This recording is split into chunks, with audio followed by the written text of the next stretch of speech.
ইটের জবাবে পাটকেল যে এভাবে খেতে হবে তা হয়তোবা কল্পনাও করেনি বেনিয়ামিন নেতানিয়াহু। সিরিয়ায় ইরানের কনসুলেটে হামলার জবাবে ইসরায়েলকে লক্ষ্য করে ক্ষেপণাস্ত্র ও ড্রোন হামলা চালিয়েছে তেহরান। ইসরায়েলের সামরিক বাহিনীর দাবি, ওই ক্ষেপণাস্ত্র ও ড্রোনের ৯৯% আকাশে থাকতে ধ্বংস করা হয়েছে।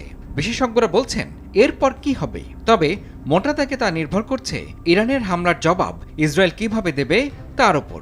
যদিও শনিবারের হামলার পর ইরানের ভাষ্যটা ছিল এমন, হিসাব চুকিয়ে দেয়া হয়েছে। এখানেই ইতি টানছি আমরা, আপনারা পাল্টা হামলা চালাবেন না। এর ব্যতিক্রম হলে জবাবে আমরা আরও শক্তিশালী হামলা চালাবো। ওই হামলা আপনারা রুখতে পারবেন না।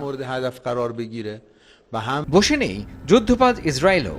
এর মধ্যেই ইরানের হামলার উল্লেখযোগ্য জবাব দেওয়ার হুঁশিয়ারি দিয়েছে দেশটি।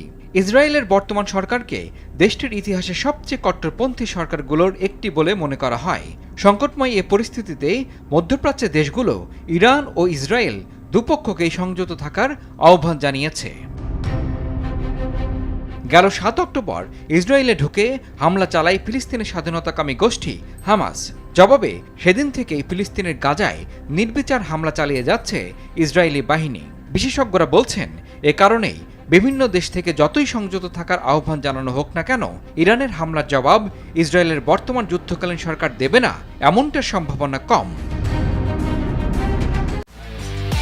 একমাত্র ওয়ালটন এসি দিচ্ছে 1 বছরের রিপ্লেসমেন্ট গ্যারান্টি এবং কম্প্রেসারের 10 বছরের গ্যারান্টি।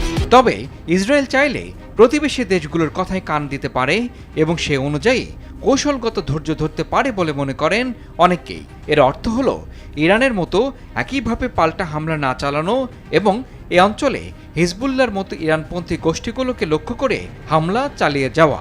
এ কাজ বছরের পর বছর ধরে করে আসছে ইসরায়েল।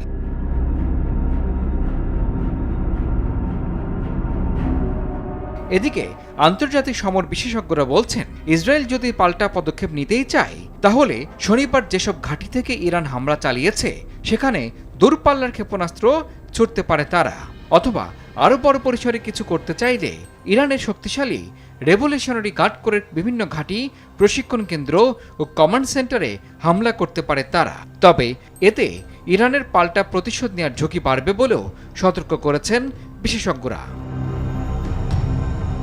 এত কিছুর পরেও যে প্রশ্ন সামনে আসছে তা হলো মার্কিন যুক্তরাষ্ট্রের ভূমিকা।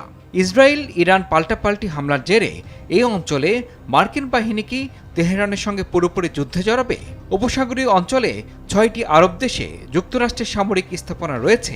মার্কিন সেনারা সিরিয়া, ইরাক ও জর্ডানেও অবস্থান করছেন। যুদ্ধের ব্যাপ্তি বাড়লে এসব দেশে মার্কিন বাহিনী ইরানে ক্ষেপণাস্ত্রের নিশানা হতে পারে বলেও মনে করেন বিশ্লেষকেরা। সেক্ষেত্রে নতুন যুদ্ধ পরিস্থিতি কোন দিকে মোড় নেয় সেটিই দেখার।